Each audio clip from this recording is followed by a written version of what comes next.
Olá, meu nome é Arthur, eu sou professor de Física Experimental no setor Palotina da Universidade Federal do Paraná. Esse vídeo faz parte da série Essência da Física Experimental, constituída de 7 vídeos, nos quais eu apresento alguns dos conceitos básicos mais importantes da física experimental.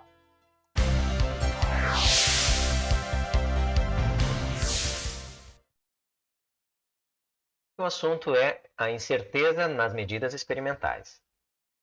Essa incerteza é justamente a diferença que mais se sobressai entre a abordagem teórica e a abordagem experimental. A física que a gente vê na sala de aula, ali no quadro negro e nos livros, descreve ideias, descreve modelos que tentam descrever a realidade, mas por motivos de simplicidade, por motivos de aquilo que se é possível analisar com as ferramentas que se tem hoje em dia, existe uma necessidade de desprezar detalhes.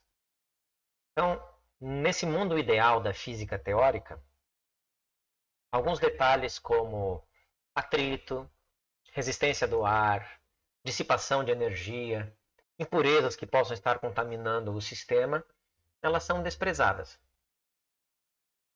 Já no mundo da física experimental, dentro do laboratório, esses detalhes não podem ser desprezados. Eles têm que ser considerados, têm que ser analisados e controlados, sempre que possível e necessário. Os valores na física teórica são semelhantes aos valores da matemática, ou ao conceito de valores que a matemática possui, que esses valores são pontuais e exatos. Por exemplo, o número 20 é 20. O professor de matemática nunca vai dizer que 20 pode ser 20,1, 19,99, mas no laboratório, sim, 20 pode ser qualquer coisa dentro de uma faixa, com o número 20 centrado nessa faixa. Por exemplo, 20 pode ser qualquer valor entre 19,5 e 20,5. Ou essa faixa pode ser mais larga ou mais estreita. O que vai determinar a largura dessa faixa de tolerância para os valores possíveis para um determinado mensurando é justamente a incerteza da medida. Os valores, na teoria, têm um caráter absoluto. Já na prática experimental, esses valores estão relacionados e dependem do modelo adotado. Ah, mas vai dizer agora que 20 centímetros depende se eu estou adotando um modelo teórico ou não? Não, é lógico que uma medida feita com uma régua não. Mas a própria régua tem uma teoria por trás do funcionamento dela, assim como todos os demais instrumentos de medida. Existe uma teoria por trás deles. E essa é uma discussão da filosofia da ciência bastante intensa e acirrada hoje em dia, de que as próprias medidas estão impregnadas da teoria que propôs a construção dos instrumentos e propôs os experimentos. Tá? Enfim, não é uma ideia muito clara, não é uma ideia tão fácil de entender, mas eu quero que você pense a respeito disso. Tá? Os valores que a gente lida no dia a dia, com os quais a gente lida no dia a dia, não são absolutamente aquele valor específico. Tá? Os valores são universais na teoria. Mais do que isso, eles são fixos. Quer dizer que eles não mudam no tempo, no espaço, que eles não dependem de outras coisas. Mas, na realidade, os valores que a gente obtém de uma medida dependem do método de medida, do instrumento, do local, da data, do horário, quem sabe da temperatura, pressão, umidade. Muitas vezes esses fatores afetam também o resultado de um processo de medida. Na teoria também, os valores são fatos inquestionáveis. Quando a gente vai para a prática experimental, os valores não apenas são questionados, mas eles estão constantemente sendo revisados. Existe uma anedota clássica, conta de um grupo de visitantes em um museu de história natural, e o guia estava ali apresentando perante eles os ossos de um dinossauro, e ele diz que aquele dinossauro, ou aquele esqueleto, ou aqueles fósseis, tinham 60 milhões de anos.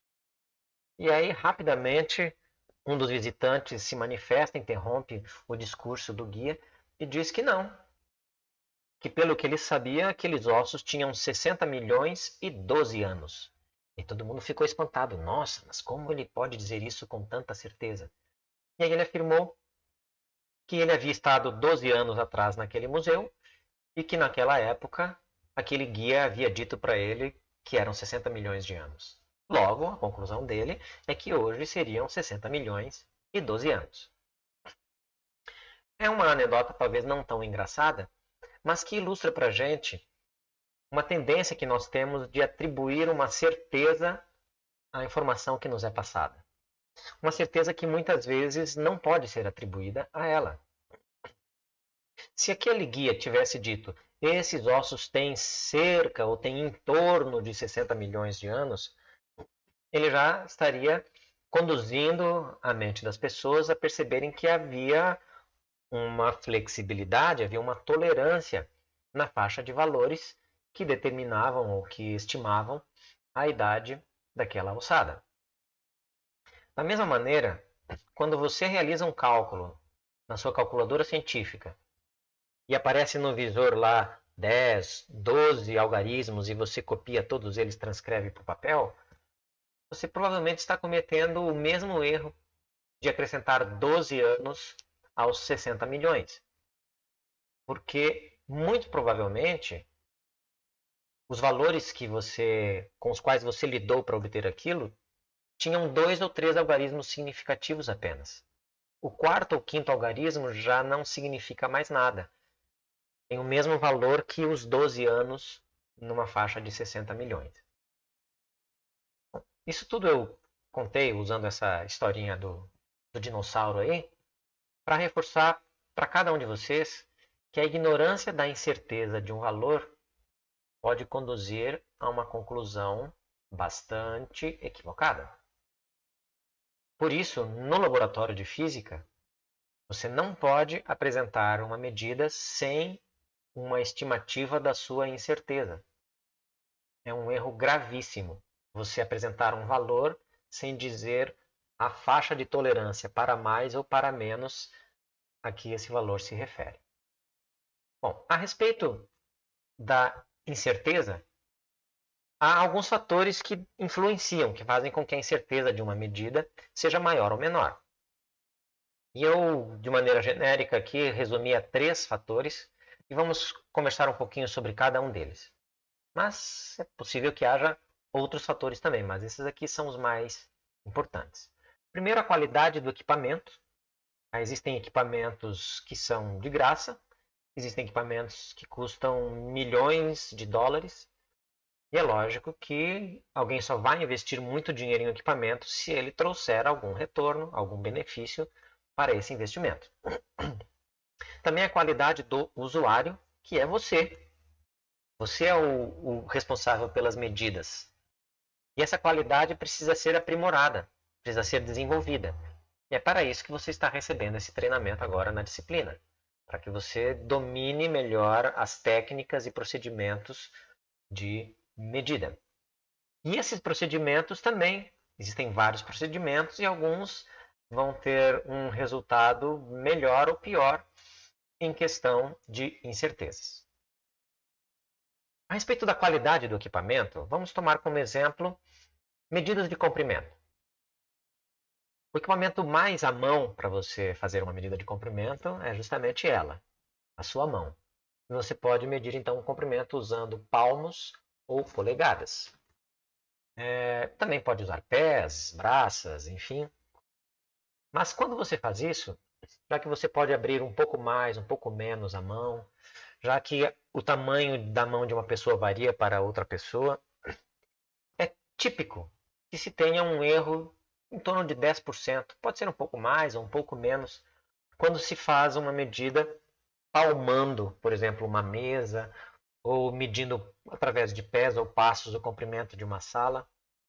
Provavelmente você vai cometer um erro de 10%, talvez 15%, talvez 5%, mas o erro vai estar em torno dessa faixa de 10% ou de 1 em 10. Mas se você utilizar um instrumento um pouquinho mais sofisticado, uma régua ou uma trena, esse erro pode ser reduzido aí em 10 vezes e ficar na faixa de 1 em 100 ou 1%, ou até mesmo de 0,2%, que seria 1 em 500. Né? Então, se você utilizar um paquímetro ou micrômetro, que é um dispositivo ainda mais preciso, você pode ter aí erros tipicamente na faixa de 1 em 10 mil, ou 0,01%. Tá? Isso equivale ao medir uma distância de 10 centímetros, você ter um erro de 0,1 milímetros. Agora, se você precisa, por algum motivo, de uma medida ainda mais precisa, você pode, quem sabe, investir em construir ou comprar um interferômetro. O interferômetro utiliza o comprimento de onda do laser com o qual ele é construído e ele conta quantos comprimentos de onda existem em um certo deslocamento entre dois pontos fixos no espaço. Tá? E esse processo, justamente como o comprimento de onda do laser é muito pequenininho, possibilita um erro tipicamente aí na casa de um erro em 1 trilhão, ou 0,0001%, enfim, eu chutei esse aí, não contem esses zeros, tá? Mas você pode obter 12, 15, 16 algarismos significativos, 15, 16 casas de precisão utilizando um equipamento desses. Ele é tão preciso que ele consegue perceber pequenas variações no espaço produzidas por ondas gravitacionais. E foi justamente o interferômetro que detectou as ondas gravitacionais nos anos recentemente aí que se passaram. Bom, a respeito de você, que é o medidor, a qualidade que você apresenta, as habilidades que você precisa desenvolver para fazer uma boa medida. Você deve evitar alguns erros. E o primeiro deles é na hora de anotar. Eu já fiz isso algumas vezes e por isso eu alerto vocês. Escrever com muita rapidez, com muita pressa, e aí ao invés de anotar, aliás, você anota 26, só que o 2 fica meio esticado, meio reto, e quando você vai ler aquilo alguns dias ou semanas depois, você enxerga um 1, e ao invés de 26, o valor anotado passa a ser interpretado como 16. É uma coisinha simples, óbvia, mas é mais frequente do que a gente imagina. E a gente precisa evitar esses tipos de erros grosseiros. Outra coisa, suas informações anotadas devem ser completas. Você nunca sabe quando vai precisar daquela informaçãozinha. Então você sempre deve anotar a data, o local, o horário, quem realizou a medida, o instrumento utilizado, os valores obtidos, as unidades. Muitas vezes você anota 15, 16 e depois fica em dúvida, não, mas era centímetros ou era milímetros? Tá? Tem que ficar bem clara nas suas anotações a unidade de medida. Os procedimentos utilizados, as sequências, que variáveis ambientais ou do próprio experimento foram importantes, né, seja o controle, seja o registro delas. A temperatura do ambiente às vezes pode ser algo importantíssimo, a velocidade do som, por exemplo, depende da temperatura no ambiente, a pressão, a umidade e outros fatores ambientais que possam influenciar também o resultado da sua medida. Tudo deve ser anotado cuidadosamente. Às vezes, a sua descoberta, se é isso que você está buscando, depende justamente de perceber a influência dos fatores ambientais na medida que você está realizando. Você também deve evitar iniciar um processo de medida sem conhecer algumas informações preciosas, como, por exemplo, os conceitos físicos envolvidos no fenômeno que está sendo analisado e no processo de medida, as grandezas que vão ser medidas e as unidades de medida envolvidas nesse procedimento de medida. Os modelos teóricos adotados, você deve estar bem a par deles. Muitas vezes a medida serve justamente para comparar dois modelos teóricos diferentes e determinar qual é mais adequado na descrição do fenômeno.